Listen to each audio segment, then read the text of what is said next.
Well students, तो अब हम जानते हैं कि कॉनकेव मिरर के द्वारा जो बनने वाले इमेज फॉर्मेशन है वो किस किस तरह से होते हैं। तो बेसिक हेडिंग हमारी है image formation by the concave mirror. Concave mirror क्या कहता है कि इसके लिए पर्टिकुलर रिस्पेक्टिव कंडीशंस क्या होती हैं उनको जानते हैं।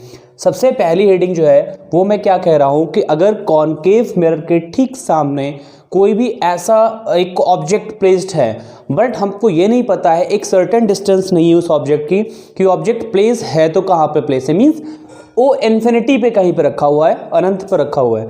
तो इस सिचुएशन में जो आपका इमेज फॉर्मेशन होता है वो क्या होगा, एक फोकस पे बनेगा।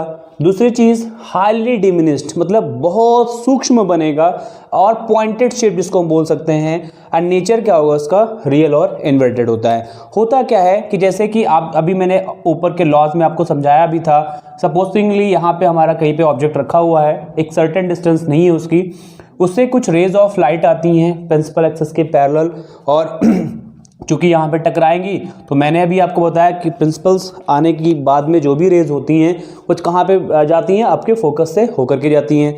तो फोकस पे यहाँ पे मीट कर रहे हैं और इसका जो इमेज फॉर्मेशन होता है वो यहीं पर डिमिनिश्ड या पॉइंट शेप्ड का होता है और सबसे इंपॉर्टेंट चीज़ है फोकस के ऊपर होता है। सेकेंड सबसे इंपॉर्टेंट कंडीशंस है कि जब भी आपका ऑब्जेक्ट बियॉन्ड द सी होगा, मींस सी का तात्पर्य हुआ कि सेंटर ऑफ कर्वेचर के थोड़ा सा पीछे होता है, तो उस स्थिति में जो हमारा इमेज फॉर्मेशन होता है वो सेंटर ऑफ कर्वेचर और फोकस के बीच में होता है। आइए देखते हैं कि जब हमारा ऑब्जेक्ट प्लेस्ड है बियॉन्ड द सी तो क्या होता है इमेज फॉर्मेशन। सेकेंड जो सबसे इंपॉर्टेंट कंडीशन है वो ये है कि व्हेन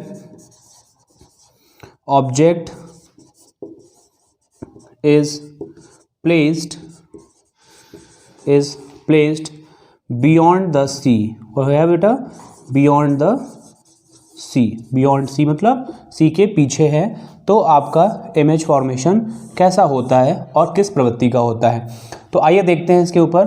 सपोज कर लीजिए ये हमारे पास में कॉनकेव मिरर है, ठीक है, ये प्रिंसिपल एक्सिस है, this is the focus at P and आपका ऑब्जेक्ट कुछ यहाँ पे सेंटर ऑफ कर्वेचर सी है, यहाँ पे रखा हुआ है, सी के पीछे रखा हुआ है, ठीक है, इस तरह से आपका है ऑब्जेक्ट। तो जैसा कि आप जानते हैं यहाँ पे हमारा ऑब्जेक्ट है, इसका नाम आप रख लीजिएगा, supposingly it is A and B, ये भी हमारा क्या है ए और बी नाम का कोई ऑब्जेक्ट रखा हुआ है। तो जैसा कि बेटा जानते हो यहाँ से जो प्रिंसिपल एक्सिस की पैरेलल रेज आएगी वो प्रिंसिपल एक्सिस के पैरेलल आने वाली रेज कहाँ से होके जाएगी, ऑब्वियसली प्रिंसिपल एक्सिस के आपकी पैरेलल हो जाती है, ठीक है, आफ्टर रिफ्लेक्शन। तो यहाँ पे जो भी आपकी ये रेज आई कुछ इस तरह से गई, यहाँ पे टकराई और टकराने के बाद में ये कहाँ से जाके पास हो जाएगी, यहाँ से, मींस फोकस से। अब जिस पॉइंट पे जाएगी वही आपका फोकस होगा, क्योंकि इट इज द लॉ कि जो भी प्रकाश की किरणें मुख्य अक्ष के समांतर आती हैं वो परावर्तन के पश्चात में, means after reflection it will B pass through focus.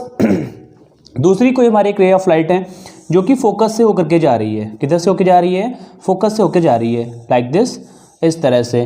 तो हमको पता है चूंकि फोकस से होकर जाएगी तो जो किरणें फोकस से, पॉइंट नंबर 2 ऊपर के याद करिए, जो भी रे ऑफ लाइट फोकस से होकर के जाती है वो रिफ्लेक्शन के बाद में कहाँ से होगी, ये प्रिंसिपल एक्सिस के पैरेलल हो जाती है। ये कुछ एक मिनट इस तरह से सीधे सीधे यहाँ से होती ऐसे निकल जाएगी। तो ये दोनों के दोनों रेज ऑफ लाइट जिस पॉइंट पे इंटरसेक्ट कर रहे हैं वो पॉइंट आपका ये बनता है, यही आपका इमेज बन गया ए डैश बी डैश। तो कहने का मतलब ये है कि जब आपका ऑब्जेक्ट बियॉन्ड द सी रखा होगा, मींस वक्रता केंद्र के थोड़ा सा पीछे रखा होगा, देन इसका जो इमेज फॉर्मेशन होता है it forms between the C and F, centre of curvature और फोकस के बीच में इसका इमेज फॉर्मेशन होगा। ये इमेज फॉर्मेशन इन्वर्टेड होता है और ऑब्जेक्ट के शेप से छोटा होता है और रियल होता है। सबसे इंपॉर्टेंट चीज क्या है कि यहाँ पे आपका रियल इमेज ऑफ फॉर्मेशन होता है, इस चीज को आप बिल्कुल भी ध्यान रख लीजिएगा। तो इसके अगर नेचर्स की बात करेंगे तो पोजीशन क्या थी इस बार, पोजीशन है beyond the C, what's the position, sorry image की पोजीशन क्या है, between C and F, okay, centre of curvature और फोकस के बीच में आपका इमेज फॉर्म हो रहा है। इसका साइज क्या है, साइज इज दैट डिमिनिश्ड मतलब छोटा बनेगा, ठीक है। और कैसा नेचर क्या होगा इसका, it's nature will be real and inverted, यहाँ पर भी होगा रियल एंड इन्वर्टेड। ठीक है, ये सेकंड कंडीशन आपकी हो गई जब आपका ऑब्जेक्ट बियॉन्ड द सी रखा होता है। अब होता क्या है कि धीरे धीरे हम ऑब्जेक्ट को अंदर की तरफ मींस मिरर की तरफ बढ़ाते रहेंगे। यहाँ पे क्या था, इन्फिनिटी पे था, फिर मैंने बियॉन्ड सी लेके आए, अब उसको थोड़ा सा और आगे ले जाएंगे, सी के ऊपर आ जाएगा। इस बार इमेज की फॉर्मेशन जो होगी वो क्या होगी, at the C, that means centre of curvature के ठीक ऊपर इमेज है। तो कैसे आपका इमेज फॉर्म होता है। Well students, third point is that when object is placed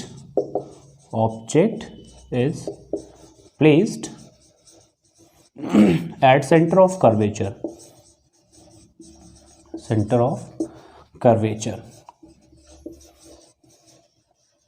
that is capital C पे अगर आपका इमेज रखा ऑब्जेक्ट रखा हुआ है तो उस स्थिति में आपका इमेज कैसा बनेगा। इमेज की टेंडेंसीज के बारे में जानते हैं। ठीक वैसे ही फिर हम हर बार की तरह एक बार फिर से आपका ये कॉनकेव मिरर हो गया। ये इसका क्या है, that is the pole, okay, and this time there is a C means center of curvature and the object is placed at the center of curvature. This time the object is placed at the center of curvature, something like this, okay. So in this case where is the image forms, so let's know about the positions and the natures and the tendencies of the image where it will be formed. So as you know that again the ray of the light which comes to the parallel of the principal axis, after reflection it will be come back through the focus, and in similar manner another ray of the light which passes through the focus, so after reflection it will be parallel to the principal axis. So at that point it will be meet, there will be image, okay. So let's have see, there is a ray of light which is just passing through the parallel of the principal axis, and that after reflection the rays which comes parallel to the principal axis, it will pass through the focus, something like this, okay. It forms slightly, so need to little convert inside like this, it will passes through like this, okay. So forms that will be focus, okay, and the another ray of the light which is going like this, okay, and after reflection you know that it will passes, it will be just parallel to the principal axis, got it. So there it will be slightly differences is there, rays are not clear, like this it will be passed through like this, okay, at their point. So if you appear like this in inward sides of some things, just a minute here, okay, this one.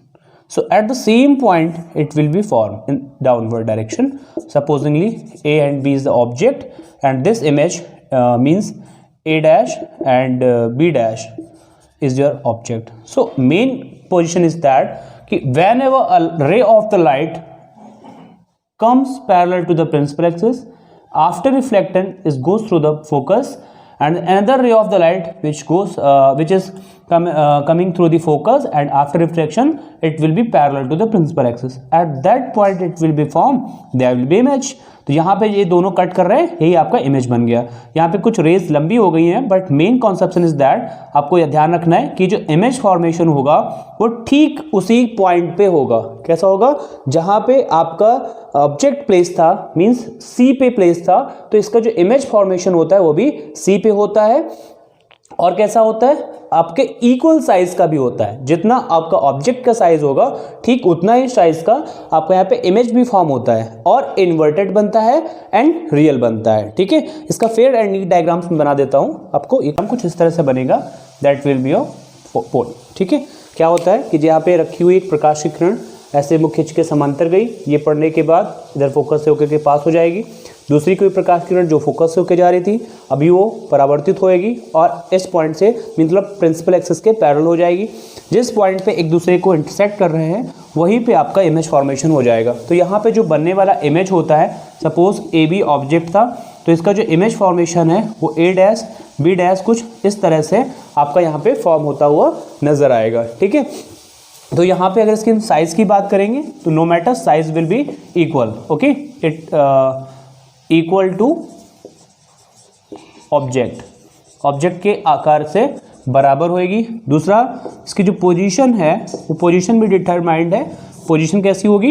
It will be at C also, okay, at C, and position size, and ये और कैसा होगा, इसकी जो tendency है, tendency की यदि बात करेंगे तो image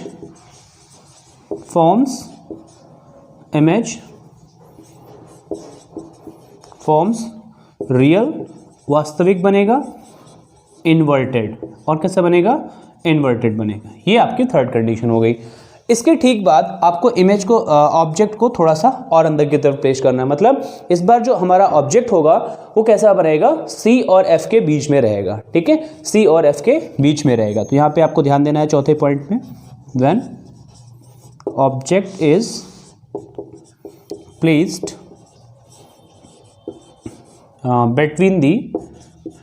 between C and F. C and F means centre of curvature and focus के अगर बीच में ऑब्जेक्ट प्लेस है तो इसका इमेज फॉर्मेशन कैसा बनता है। देखो यहाँ पे इस स्थिति में जो साइज होगा इमेज का वो बता देता हूँ। साइज इस बार ऑब्जेक्ट के साइज से थोड़ा सा बड़ा होगा। तो यहाँ पे लिखिए लार्ज देन ऑब्जेक्ट से बड़ा बनेगा, ठीक है। पोजीशन कहाँ पे होगी बेटा? इसकी जो पोजीशन होगी वो बियॉन्ड द सी होगा। इस बार इमेज की पोजीशन क्या हो जाएगी? बियॉन्ड द सी इमेज की पोजीशन हो जाएगी। सी के means radius of curvature, centre of curvature के थोड़ा सा पीछे की तरफ बनेगा। और टेंडेंसी कैसी होगी? टेंडेंसी इसकी होगी इस बार, ठीक है। टेंडेंसी की चर्चा करें तो इमेज कैसा होगा? रियल होगा। Image forms real, okay, and inverted. यहाँ पर भी आपका रियल और इन्वर्टेड इमेज ही फॉर्म होती है, ठीक है। इसका जो रे डायग्राम है मैं बनाता हूँ, उसको जरा समझ लेते हैं। When object is placed between the C and F, जब भी आपका ऑब्जेक्ट सेंटर ऑफ कर्वेचर और फोकस के बीच में रखा है तो हमारा रियल जो इमेज होता है उसकी टेंडेंसीज क्या है बेटा? साइज जो होगा वो ऑब्जेक्ट के साइज से बड़ा होता है। पोजीशन जो होगी वो C के कुछ पीछे बियॉन्ड द C बनेगी। और टेंडेंसी इस तरह से होगी जैसा कि ऊपर के तीनों में मैंने देखा कि इमेज आपका रियल बनेगा और इन्वर्टेड बनेगा। तो जैसे जैसे आप इमेज ऑब्जेक्ट को अंदर की तरफ प्लेस करते हो वैसे वैसे इमेज हमारा क्या होता है? बाहर की तरफ बढ़ता रहता है, ठीक है। तो इस बार क्या करेंगे? कुछ इस तरह से रे डायग्राम है। यदि हमारे पास ये पोल है इसका, ठीक है, और ऑब्जेक्ट इस बार कहाँ पे प्लेस्ड है? Between the C and F. Supposingly यहाँ पे कहीं हमारा ऑब्जेक्ट रखा हुआ है, ठीक। जैसा कि आप जानते हो एक प्रकाश किरण मीन्स रे ऑफ लाइट आती है ए बी यहाँ से, और ये टकराने के पश्चात means after reflection it will goes through the focus, ठीक है। दूसरी फिर से वही सेम रीजन है, एक प्रकाश की किरण आपकी ऐसे आती है और वो कहाँ पे जाएगी बेटा? इसके ऐसे पैरेलल हो जाएगी आफ्टर रिफ्लेक्शन। मीन्स अगर कोई फोकस से आती है तो फोकस से आने वाली क्या होगी? आफ्टर रिफ्लेक्शन प्रिंसिपल एक्सिस से पैरेलल हो जाती है। तो यहाँ पे एक ऑब्जेक्ट रखा हुआ था ए बी, ठीक है। तो ये दोनों जिस पॉइंट्स के ऊपर इंटरसेक्ट कर रहे हैं, मीट कर रहे हैं, ठीक है, उसी पॉइंट पे आपका इमेज फॉर्मेशन होता है इस बार। तो इस बार के जो इमेज फॉर्मेशन की टेंडेंसी होगी ये कुछ बियॉन्ड द सी बनेगा, मतलब सी के पीछे की तरफ बनता है, ठीक है। और कैसा बनता है? रियल बनेगा और इन्वर्टेड बनेगा। ये आपकी चौथी कंडीशन है। पांचवी कंडीशन में इस बार क्या करेंगे? ऑब्जेक्ट को थोड़ा सा और अंदर की तरफ बढ़ा देंगे। मतलब इस बार का ऑब्जेक्ट जो होगा उसको हम फोकस पे रखेंगे। तो जब फोकस पे रखेंगे तो ठीक वही कौन सी कंडीशन रिपीट होके आती है? मींस कंडीशन नंबर 1 का ठीक कंट्रोडिक्ट होएगा यहाँ पे, ठीक है। जब आप ऑब्जेक्ट प्लेस करोगे आपका फोकस के ऊपर तो देखते हैं कि उसका इमेज फॉर्मेशन कहाँ पे बनता है। तो condition is that fifth, when object is placed, okay, at focus F। जब इस बार आपका ऑब्जेक्ट जो है वो फोकस पे रखा होगा तो इसका इमेज फॉर्मेशन कैसे और कहां पे फॉर्म होता है? That is the image, okay. And pole, and this times radius of curvature is there, and focus. Okay, the object is placed at this time at the focus. इस बार जो object है वो फोकस के ऊपर रखा हुआ है इस तरह से, रे ऑफ लाइट। ओके, ये प्रिंसिपल एक्सिस के पैरेलल जा रही है, ये रिफ्लेक्ट होने के बाद आपकी कुछ इस तरह से फोकस से होकर के पास होती है। ठीक है, दूसरी एक रे ऑफ लाइट है जो कि ऐसे आपकी जाती है, यहाँ पे जाएगी सेंटर ऑफ कर्वेचर से, तो आपको पता है ठीक उसी रास्ते में फिर से वापस आ जाएंगी। ये कहीं पे मिल नहीं रही है। ओके, ये कहीं पे एक्चुअली में मीट नहीं कर रही है, तो कहीं पे जाकर के यदि इनको ऐसे बढ़ाते रहेंगे तो मे बी इन्फिनिटी पे कहीं पे बनती हुई ये नजर आएंगी। तो कंडीशन क्या है कि जब भी आपका ऑब्जेक्ट फोकस पे प्लेस्ड है तो उसका इमेज फॉर्मेशन क्या होता है, इन्फिनिटी पे कहीं पे बनता है और हाईली इनलार्ज बनेगा। ऐसा नहीं कि छोटा बनेगा, काफी ज्यादा बड़ा बनेगा इन्फिनिटी पे। ओके, और इसकी जो टेंडेंसीज होगी वो भी रियल बनेगा और इन्वर्टेड बनेगा। इस चीज को भी आपको ध्यान रखना है। तो जब आपका ऑब्जेक्ट फोकस के ऊपर प्लेस है तो उस स्थिति में जो इमेज फॉर्मेशन होगा वो इन्फिनिटी पे होएगा और आपके ऑब्जेक्ट के से काफी इनलार्ज होगा और रियल बनेगा। ठीक है, इस चीज को भी ध्यान रखना है। इसके साइज की यदि हम चर्चा करेंगे तो साइज क्या होगा इसका, larger than the object. Okay, highly enlarge, you can write here highly enlarge. ठीक है, और इसकी पोजीशन क्या होगी, पोजीशन की अगर हम बात करें तो एट इन्फिनिटी अनंत पे कहीं पे बनेगा। और इसकी टेंडेंसी क्या होगी बेटा, टेंडेंसी की यदि बात करें तो सेम वही होती है, इमेज आपका रियल होएगा, image forms real and inverted. ठीक है, that is a very important condition. And finally हम लास्ट कंडीशन की तरफ बढ़ेंगे कि जब आपका ऑब्जेक्ट थोड़ा सा और अंदर की तरफ लाया जाता है, इसका मतलब हुआ कि इस बार जो इमेज मींस ऑब्जेक्ट है आपका, उस ऑब्जेक्ट को हम फोकस और पोल के बीच में कहीं पे प्लेस करने वाले हैं। तो देखेंगे कि इस ऑब्जेक्ट को जो फोकस है थोड़ा सा और अंदर की तरफ, मतलब P और F के साथ मिलाएंगे, तो उस स्थिति में यहाँ पे हमारे इमेज फॉर्मेशन कैसा बनता है, क्या अभी भी आपका रियल बनेगा या इमेज फॉर्मेशन वर्चुअल होगा। ठीक है, तो फिफ्थ कंडीशन की तरफ पढ़ेंगे। Next condition sixth is that when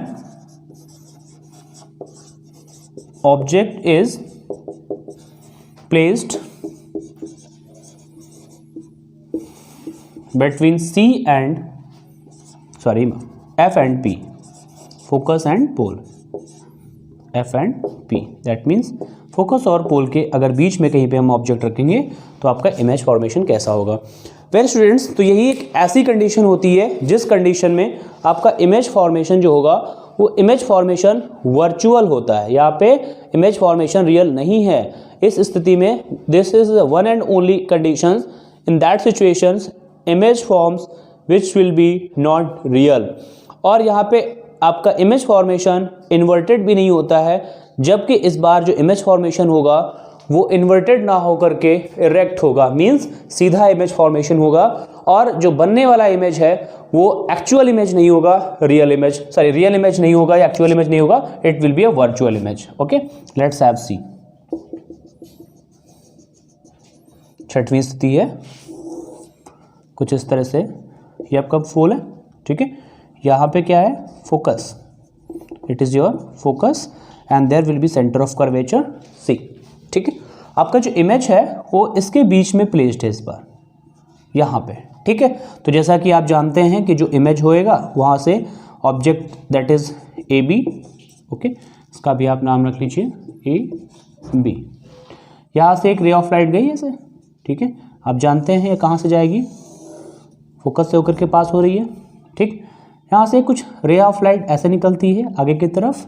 ठीक है, ये भी ऐसे सी से होकर जाती है, कहीं से जाती सी ऐसे पास होती है। ठीक, तो एक्चुअल में जैसा कि हम देख चुके हैं ये कहीं पे मिल देंगी नहीं, इनको क्या करेंगे ऐसे पीछे की तरफ डॉट डॉट करके आप जब बढ़ाएंगे, ठीक है, तो यहाँ पे कहीं पे ये मिलती हुई आपको प्रतीत होती है, मीन्स नज़र आती है। इस पॉइंट के ऊपर जहाँ पे मिलती हुई नज़र आ रही है यहीं पे आपका इमेज फॉर्मेशन बनता है। दैट मीन्स इस बार का जो इमेज होगा वो सीधा बनेगा, मतलब इरेक्ट इमेज फॉर्मेशन हो रहा है आपका। कैसा हो रहा है, इरेक्ट इमेज फॉर्मेशन हो रहा है और ऑब्जेक्ट के शेप से काफ़ी बड़ा हो रहा है। तो यही कंडीशन है कि जिस कंडीशन में आपका इमेज फॉर्मेशन इरेक्ट होता है, साइज की यदि बात करें तो हाईली इनलार्ज्ड होता है, और यदि प्लेस की बात करें तो बियॉन्ड द मिरर बनता है, बियॉन्ड द मिरर बनता है, मतलब मिरर के ठीक पीछे बनता है। ठीक है, तो यहाँ पे जो साइज होगा हाईली इनलार्ज, हाईली इनलार्ज, ठीक है, इसकी पोजीशन क्या होगी, and the position will be at beyond the mirror, beyond the mirror, दर्पण के ठीक पीछे। और टेंडेंसी कैसी होगी इसकी, टेंडेंसी की यदि हम बात करेंगे तो इमेज, इस बार इमेज फॉर्म्स इज वर्चुअल, इस पर का इमेज कैसा है, वर्चुअल है, मीन्स काल्पनिक है, एंड इरेक्ट है, एंड इरेक्ट है।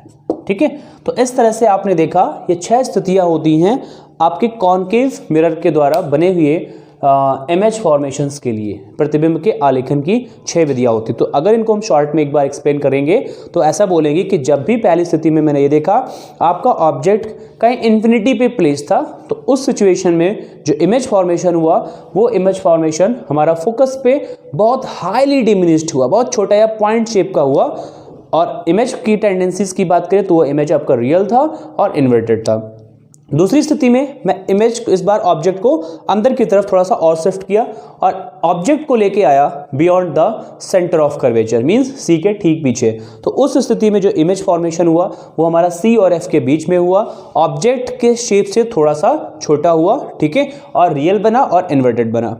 तीसरी स्थिति मैंने आपको बताई कि जब भी मैंने इमेज ऑब्जेक्ट को और थोड़ा सा अंदर लेकर के पुश किया हूं, इस बार ऑब्जेक्ट जो प्लेस किया था वो ठीक सेंटर ऑफ कर्वेचर मतलब सी के ऊपर रखा। तो उस स्थिति में जो इमेज फॉर्मेशन में मिला, ऑब्जेक्ट का जो इमेज प्राप्त हुआ उसकी स्थिति कुछ ऐसी थी, वो ठीक सी के ऊपर ही बना बट उल्टी डायरेक्शन में, मींस इन्वर्टेड बना, रियल बना और ऑब्जेक्ट के शेप के, ऑब्जेक्ट के लेंथ के सेम इक्वल बनता है। ये तीसरी कंडीशन थी। और चौथी कंडीशन में हम ऑब्जेक्ट को थोड़ा सा और अंदर लेके गए और ठीक वहां पे पहुंचाया, सेंटर ऑफ कर्वेचर सी और फोकस एफ के बीच में ऑब्जेक्ट प्लेस किया गया। तो इमेज क्या हुआ, थोड़ा सा और बाहर की तरफ आ गया। इस बार जो इमेज बना वो काफी इनलार्ज बना, ठीक है, हाईली इनलार्ज बनेगा, ऑब्जेक्ट से बड़ा बनेगा। और वो ऑब्जेक्ट की जो टेंडेंसी होगी कि जब भी हमने सेंटर ऑफ कर्वेचर सी और फोकस के बीच में रखा था ऑब्जेक्ट को, तो उससे बड़ा बना, रियल बना और इन्वर्टेड भी बना। और ठीक पांचवी कंडीशन, जब मैंने ऑब्जेक्ट को ठीक फोकस पे प्लेस किया तो देखा कि उसका इन्फिनिटी पे इमेज फॉर्मेशन होगा, कहीं पे काफ़ी बड़ा होगा उसके आकार से, और रियल इमेज बनेगा, वहाँ पर भी रियल इमेज बनेगा but at infinity. And finally एक ऐसी छठवीं स्थिति ये प्राप्त हुई कि जब भी मैंने ऑब्जेक्ट को प्लेस किया between the focus and the pole, means दर्पण के ध्रुव और उसके फोकस के बीच में जो ऑब्जेक्ट को प्लेस किया गया, तो ये पता चला कि जो ऑब्जेक्ट था, ये छठवीं स्थिति में जब ऑब्जेक्ट को हमारा पी और एफ के बीच में प्लेस करते ही जो इसका इमेज फॉर्मेशन हुआ, वो image formation imaginary image formation हुआ या वर्चुअल इमेज फॉर्मेशन हुआ, that was not real and beyond the mirror, mirror के ठीक पीछे हुआ और इनलार्ज हुआ, उसके शेप से बड़ा हुआ। तो ये 6 रे डायग्राम्स थे, मींस आलेख थे हमारे अवतल दर्पण के लिए, मींस कॉनकेव मिरर के लिए, ठीक है। तो इन इमेज फॉर्मेशंस को ध्यान में रखना होगा। ये इमेज फॉर्मेशंस भी कभी कभी बोर्ड एग्जाम में पूछते हैं कि डायरेक्टली आपको 6 में से कोई भी पूछ सकते हैं कि अगर हमारा इमेज फॉर्मेशन सी पे रखा, मतलब सी पे कराना है तो ऑब्जेक्ट कहाँ होना चाहिए, ऐसे पूछ सकते हैं। या ऐसे पूछ सकते हैं कि हमारा अगर इमेज ऑब्जेक्ट जो है वो सी पे रखा हुआ है तो उसका इमेज फॉर्मेशन कहाँ होगा। तो दोनों तरीके से आपको पता करनी है। तो ये 6 कंडीशन को याद रखिए। ये शायद आपका एमसीक्यूज क्वेश्चंस के बेसिस पे पूछ सकते हैं या आपका एक डिटेल्ड क्वेश्चन 1 या 2 नंबर का भी आता रहता है, ठीक है। तो ये कॉन्सेप्ट हमारे लिए बहुत ही जरूरी होता है, ठीक है।